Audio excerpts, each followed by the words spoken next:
Нэг хоёр. Хамгийн наатлах. Нэг. Энд нэг. Бат гасаа гар. Нэг байхгүй.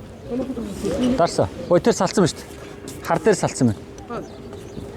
Харна. Спикер чинь салаад. Нэг. За одоо дугаарч. Нэг хоёр. За сайн байцгаана уу? Сайхан тусцааж байна. За воин ном ариун байна уу? За дүүцэн өдөртөө бэлдээд воин номоогоо гал явж байна. За манай Тэжээгүү хаан төрийн бас байгууллага гэдэг олон санаагаа ухааны эмчнэр эмгэгүүд нийлсэн. За ийм сайн дурын байгууллага байд юм аа. Тэгээд өнөөдрийн бурхан багшийн дүүцэн өдөрт зориулсан өдөр болгоны үйл ажиллагааны нэг өдрийг нь бол уламжлалт ангаах ухааны эмчнэр маань иргэдэд зориулсан үзлэг зөвлөгөө өгч ингэж нийтэд зориулсан бас буян үйлдэж байгаа маа. За ингээд хүрэлцэн ирсэн та бүхэндээ баярлалаа. За өвчний талаар өвчнөөс сэргийлэх талаар эрүүл байх, урт настайх талаар улам санаах юм бол ариун их туршлагатай онол одоо аргачлалууд бүгдийг нарийн одоо дэлгэр заасан байдаг. Тэгэхээр энээс бол та бүхэнтэй бол товчгоо хуваалцъя. За өнөөдрийн миний ярих сэдэв бол өвчнийг үүсгэх дотоод гадаад шалтгаан одоо нөлөөлөх хүчин зүйл гэж юм байна. Өвчин хаанаас ирдэг вэ гэхээр нөгөө хийсч ирдэг гэдэг шүү дээ. Тэгэхээр өвчин бас хийсч ирдгүүс хоёр хуваалцах юм байна. Тий. За миний нэр бол Жавхланбаатар Олон санаах ухааны ихэмж байгаамаа. За өвчин үүсгэх ерөнхийдөө 4 нөхцөл байна. За хэдүүлээ тоолно шүү яг.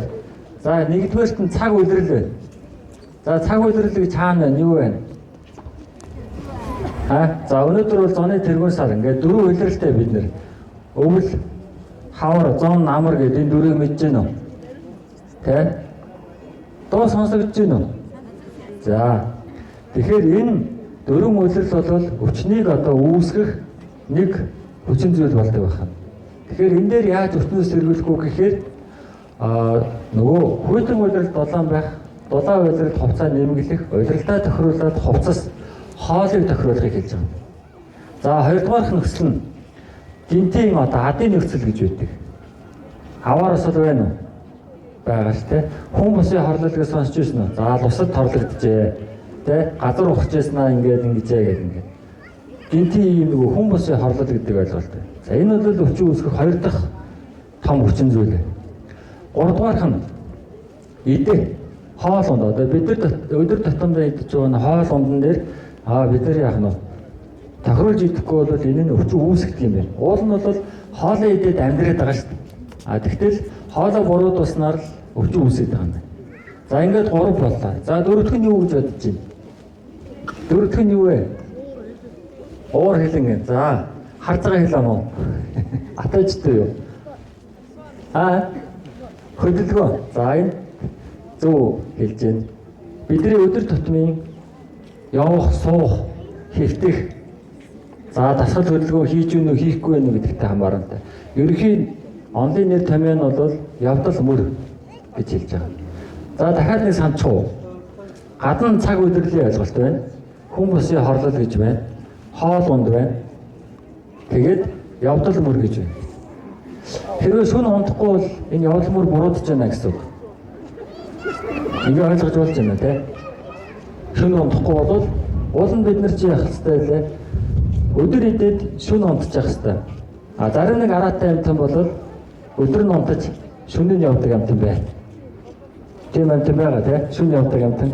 Хүн бол байгальгын захиралгоогоор өдөр идээд шөнө унтчих хэрэгтэй байна. За ингээд энэ дөрвийг одоо хуваана. Дотоод гадаад гэж байна. За дотоод хүчин зүйл гэдэг дээр юу вэ гэхээр бидний үндсэн бие махбодыг хямраагаад байгаа 5 цул 6 саваас эхлээд өвчлөл нь эхэлдэг ийм өвчнүүдийг хэлж байгаа. За шамрам гэж сонсч ирсэн үү? Шамрам өвчин мэдхүү. Одоо нэлээл хүмүүс нийтлэг байгаад байна шүү дээ. Шамрам яаж үүсдэг вэ? Суудлын өвчин гэж мэднэ. Суудлын өвчин буюу шамрамыг үүсгэж байгаа шалтгаан нь гадна талаасаа Нөгөө удаан хугацаагаар суугаад төлөвлөгөө хийхгүй байсан мөртлөө дотор талаас нь харах юм бол энэ бол 5 цул 6 саваас үүсэж байгаа юм. Ингээд ангилаад явчихж байгаа. Ингээд ангилаад. За дараа нь юу вэ? Зүрх судасны өвчин байна уу? Даралт ихтэй хүн байна уу? За даралтны юм ууж байгаа даралт ихтэй хүмүүс бол энэ дотоод шалтгаанаас болсон байна. Энэ хүн давшиг зохицуулж идэх хэрэгтэй. Нөгөө хорт зуршил гэж яриад байгаа. Тамхины хэрэглээ, архины хэрэглээ, за нөгөө айраг цагааны хэрэглээ.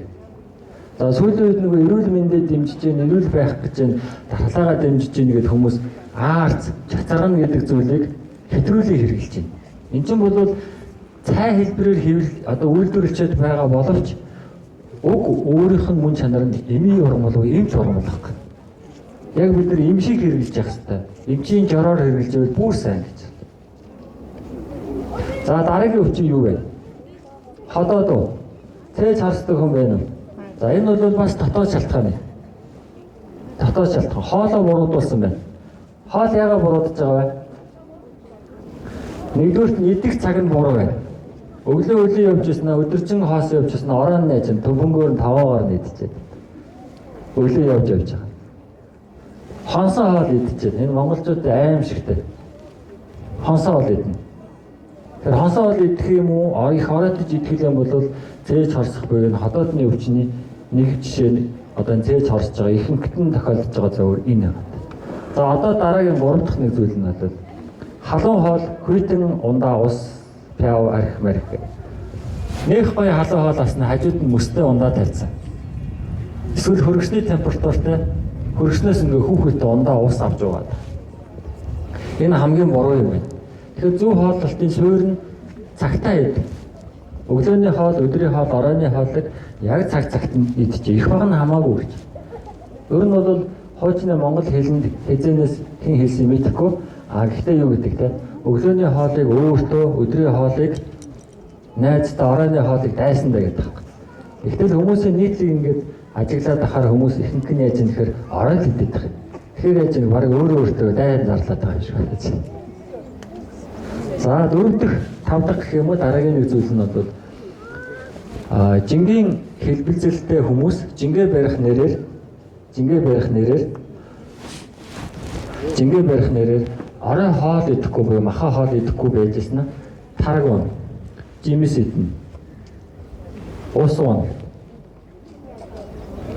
Энэ яаж юм гэхээр үлэн үед хадоодны илч шингээлтийн хүч муудсан байгаа үед нь хүүдэн төрлийн хоол ундыг идээд улам нөгөө яаж юм хадоодны илч гэдэг зүйлээ бууруулад нөгөө жин буурах биш эсэргээрээ бараг нэмэгдэх гээд байгаа юм.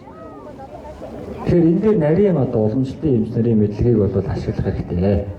Ийм байдаг. За ингээд хоолтой асуудал орхий. Дотоод хүчин зүйлийн 2 дахь нь явдал мөр гэдэг. Явдал мөр. За хоол идчихэд шингээгүй байхад нь дараагийн хоолыг идэж болохгүй. Орой болохоор хөргөгч орой хоёрын хооронд зам гардаг гэдэг байгаа юм тест. Орой болохоор. Тэгээ ажиллаа тарчаад ундах хүртэл юу хийдэг вэ гэдгийг хүмүүсээс асуудаг. Одоо ирж үзүүлж байгаа хүмүүсээс асуудаг. Тэгэхээр зурагтаа үзэн, онц юмгүүдээ, за тэгээ сүүлийн үед бол нөгөө сошиал гар утсан дээр одоо нөгөө завгүй нэг мэтгэд нэг бичлэгний араас нөгөө бичлэгээ үзээд явж идэл нэг мэтгэд өнгөрчлөө. Тэгэл орой хоолоо идчихэл оройн хоолоо идсэн гэж байгаа. Тэгээд яг унтахынхаа өмнө налайж байж яснаа, сайхан 50 байж яснаа яг унтах бол 12 цаг 1 цаг болонгууд 11 цаг болгонд гинт үүсдэг гинэ. Энэ бол явдал мөр буруудаж байгаагийн хамгийн том жишээ. За дараа нь орой шөнө унтахаа байлцсан, өглөө босхоо байлцсан. Уул нь хүн бол нар дагсан амьдралтай бастай гинэ. Нар дагсан амьдралтай. Өглөө эрт босно, орой эрт унтна. Бүр хуучин цагт бол одоо нар шингэхэд айлдын холоо одоо хонь малаа хатуулаад ингээ унтсан. Одоо л нөө зохиомл гэрэлтүүлэгтэй болсон. Унтахаа болчиход байна хүмүүс. За тэгээд унтахаа болчихоор юу болох вэ? Хуршин унтахгүй болохоор юу болох вэ? Хүнд яг далавч орно. Далавч орно. Тэг. Хүний бие өөрөө хөсөж эхэлнэ. Хоёрын хөөрнө гэж байна уу? Хоёрын хөөрнө гэж. Далавч орох нь хоёр далныхын дунд байх нь ингээд чангарчаад дээшээ хоёрын хөөрчөөд тэгээ энэ бол явдал мөр буруудаж байгаа буюу бидний өвчин үүсгэх нөхцөлийн дотоод хүчин зүйл байдаг байна. За ойлгомжтой юу. За гадаад хүчин зүйл. Гадаад хүчин зүйлийг 3%. 3%. Нэгдүгээрт нь гэмтэл бай. Гэмтэл аваараас л одоо бидний харвал аваараас л явгнаас унж байна. За нөгөө үйл гулгаж байгаа дунж байна. За одоо энэ нөгөө гудамжаар нөгөө скутер дугуйтай хэрэгслүүд ундаг хүмүүс ч хоорондоо мөргөлдөд явган хүн очиж машин мөргөөд хэцүү байгаа шүү дээ хот чирээс. Тэгэхээр тийм гэмтлийн шалтгаан бол гадаад хүчин зүйл болж байгаа. Тэгэхээр энийг бол улс хамгаалах нь бүх үе шатнд нь эмчилдэг байгаа. Орчин үеийн гэмтэл савг судлалын шинжилгээ ухаан дээр юу гэж үзэж байна гэхээр яс байвал одоо хаднаа, зөөлөд дургдсан байвал оёноо, цус алдсан байвал тактоно гэж яаралтай анхнаас хэмжээ үзүүлээ. Энэс бусад тохиолдолд бол боломжтой эм чимлэг болоод энийг бүгдийг шийдэж эмчилдэг байна. За гадаад нөхцөлийн 2 дугаархан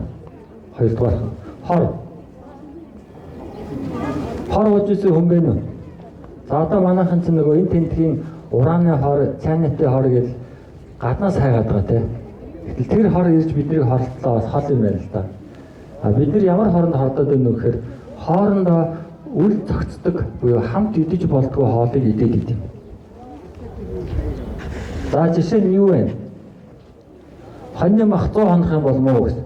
Үнэн үү? Хоньны мах 100 хонох юм бол сонсож ирсэн үү? Манай Ахмад үеийнхэн бол хэлэх байх те. Манай дунд үеийнхэн ер нь л жоохон мэдлэг муутай эрүүл мэндийн боловсрол жоохон тийм хэн. Тэгээ одоо орчин үед буюу одоо өнөөдрийн байдлаар залуу эмчнэр гарч ирээд улаан санах ухааны онлоор зөвлөгөө өгдөг болж байна. Тэгэхээр тэрийг маш сайн сонсчих хэрэгтэй байна. Тэгэхээр хор гэдгийн дотор бол хамгийн чухал байр эзэлж байгаа нь бол хоорондоо үл зохицдог тэр идээг хамт хэрэглэж болдгоо хоолыг яах нь идэж болохгүй юм байна. За загсны маган дортой юм бэ нэ? Байхгүй. Бүтээр цагаан болт юм уу? Заашгүй байна. За өндгөн дортой хүн байна уу? Байна. За эсгэлэн жимсэн дортой юм байна. Эсгэлэн жимс ч одоо юу вэ? Лимон байна. Нөгөө ногоон чи юу лээ? Байна. За ингээ эсгэлэн жимс гин. За тараг өдрөөлгөн тараг бодог хүн байна. Байна. Байна. За усыг ширгээж бодог хүн байна. Тэгээ юу агаараа хоолт юм уу те эсвэл юу ч идэж боддог юм. За тэгэхээр махыг усанд чанах юм бол шүл гаргах гэсэн үг мөн үү? Энэ бол хүний биеийг төлөвлөх хамгийн сайн. Тэгэнгүүт махан дээр тос нөгөө өөх шингэд бэрх буюу улам шингэд хүн болгоод хэрэглэх юм бол тэр мах ходлоо олчихоо. Мах ходлоо олчихоо. За махыг болгочоод царцуу болгоод идэж болохгүй. Царцуу болгож болохгүй. Царцсан мах бүр аюултай. За тэгэхээр энэ гихмэрчлэгээр ингээд хоорондоо зохицож хамт идэж болдгоо үл зохицох гэдэг ийм хоол ундны ойлголт байна. Энэ бол хорийн төрөл буюу бидний өдөр тутамдаа өөрөө өөрсдөө хордуулах эрсдэлтэй ийм гадаад хүчин зүйл байх нэ. За 3 дахь нь юу гэж бодож байна? 3 дахь нь гадаад хүчин зүйлийн 3 дахь нь та нар генет өвдөжсэн үү? Генет өвдөжсэн үү? Генет өвдөж үзсэн хүн байна уу? Мэдгүй юу? За тэгэхээр энээр бол нөгөө хүн бүсийн хорлолын тухай ойлгож ярьж байгаа.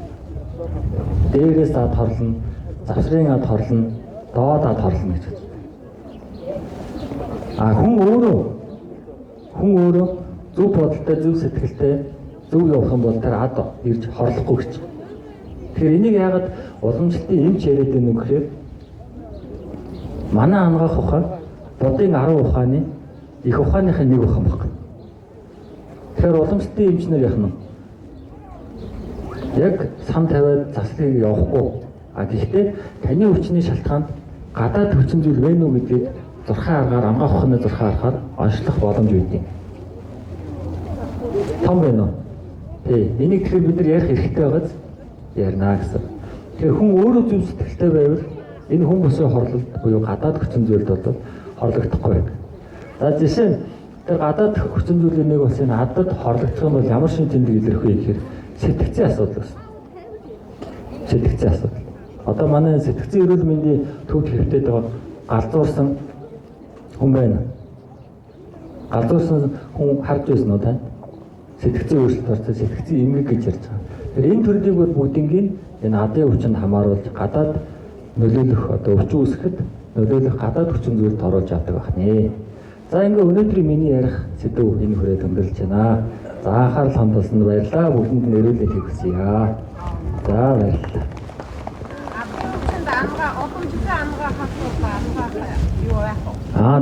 За асуулт асуусанд баярлалаа. Адын өвчнийг олонч тангаах хонор хэрхэн эмчилдэг вэ гэж байна. За энийг бол эхлээд тэр адын гүрэм заслыг хийдэг юм. Ардаас нь бийт гарсан өөрчлөлтийн уламжлалтын эмч эмчилдэг. Ингээд ламын номын хүчээр эмчийн одоо онлын хүчээр хамтдагж эмчилнэ. Хэрвээ тэр адыг засаагүй тохиолдолд 80000 эмчилгээ хийлгэж нэмэргүй гинэ. Тэгээд эдгэрдэг өвчин байгаа. За баярлалаа. За дараагийн хүн явъя. За та бүхэнд энэ өдрийн амар амгалан айлтгая. За тэгээ хамтдаа сайхан буян хураах гээд цугларсан та бүхэнд бас их талархаж байна. Тэгээ бидний бас энэ эрүүл мэндийн тухай нэрэгдэд төвлөгөө өгөх сонголтыг маань